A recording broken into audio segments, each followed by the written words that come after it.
gagawin natin ang another segment ng Anong say mo sa say nila? So, today, partner, mag-i-interview po kami ng random people about sa Women's Month. So, let's go!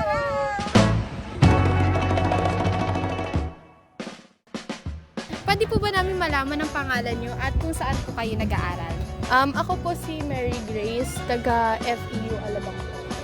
Andre, Taga Sound School po. sa Matisa po. Ako po si Fiang.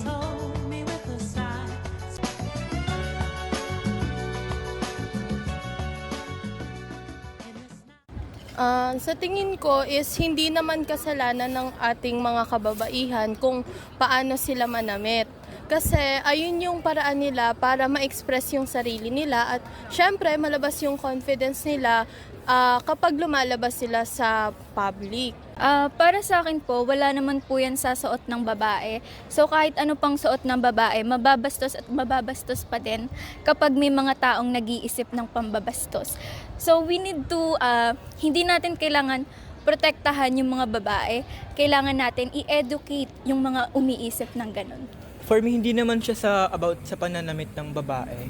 Kumbaga, nasa utak na yun nung guy or nung kung sino mang tao kung ganun siya mag-isip. Kung bastos siya mag-isip and kung ganun yung tingin niya sa mga babae, well, sa kanya yung problema, hindi sa mga babae na nagdadamit ng kung ano yung gusto nila.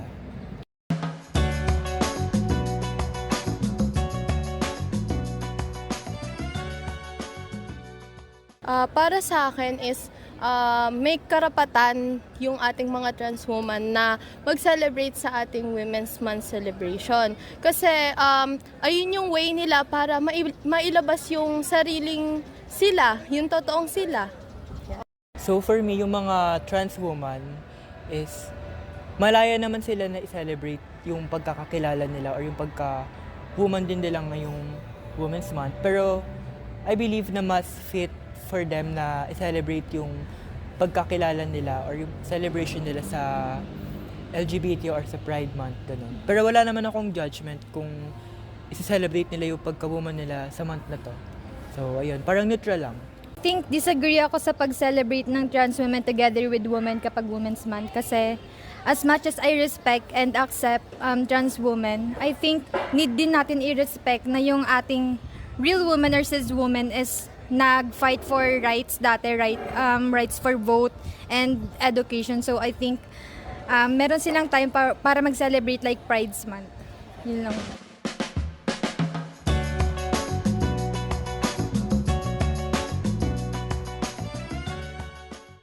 Someone? Para sa akin, hindi ko siya ma-justify kasi ang opinion ko doon is the way na nag-isip yung tao na yon ng sexual desire sa isang babae is ano na yun siya, parang pambabastos na siya sa sarili pa lang niya. Pero nung the way na sinabi niya na to sa ibang tao, mas na-justify niya na pangbabastos yung pinakita niya. For me po, hindi na siya tama kasi kapag iniisip mo pa lang na binabastos mo na yung tao, nasa desire mo na rin na parang gusto mo na rin siyang gawin yung tao. Hindi ko siya ma-justify na tama. Kasi kahit na desires lang yun ng isang lalaki, parang pinapakita mo pa din na ganun yung gusto mong mangyari sa isang babae o sa isang tao. So, ayun, I believe hindi siya tama.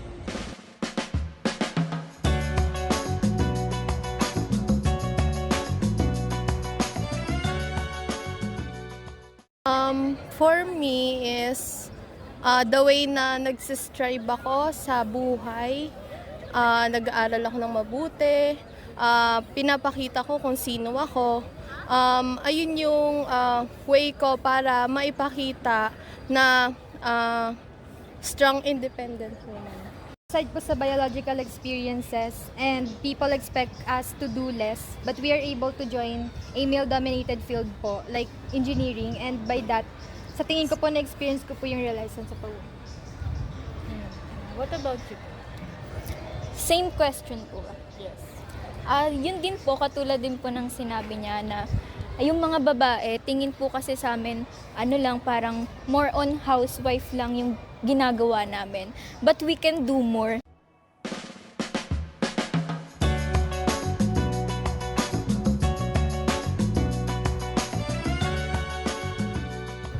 For me, a woman is myself. So, sa paraang yon, maipapakita ko nga na strong independent woman ako. Yan, that's for all. Thank you ma'am. po. Thank you so much. So yung mother ko kasi, very close ako sa kanya and nakita ko yung mga struggles niya mula nung naging mother siya and sa pagpapalaki niya sa akin, ganun. So for me, being a woman is being a mother or yung pagkakaroon mo ng care sa anak mo, ganun. Pagiging strong nila. For me po, a woman is able to give birth. But as we transition to new model, nabago na din po niya yung paniniwala ko kung ano yung woman. I think woman is, aside from giving birth, ito po yung isang tao na ina-embrace yung pagkababae and also pina-fight yung kanyang rights. For me naman po, being a woman is a strength.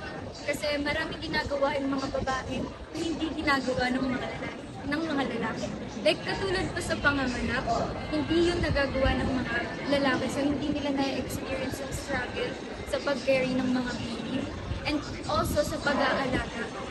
And Thank you po. thank you so much. Nag-uusapan natin ang karakter na ginagampanan ng kababaihan. Partner, gusto kitang tanungin. For you, what is a woman? For me, woman is strength and independent. Yan lang.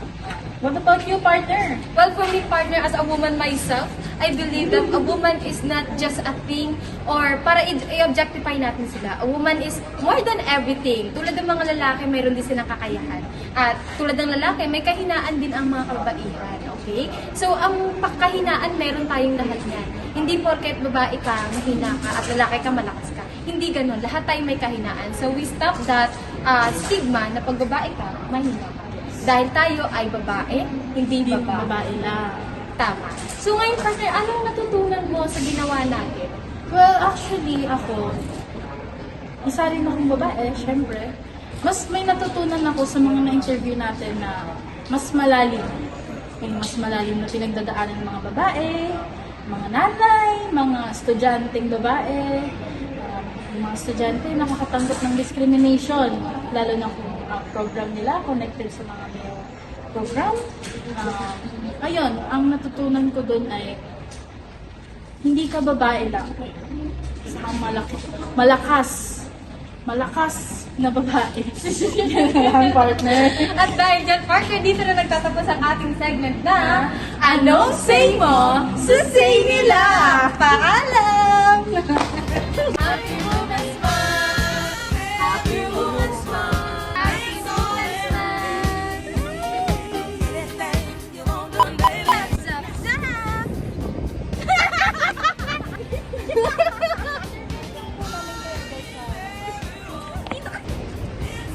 For me, may woman. Let me be a woman.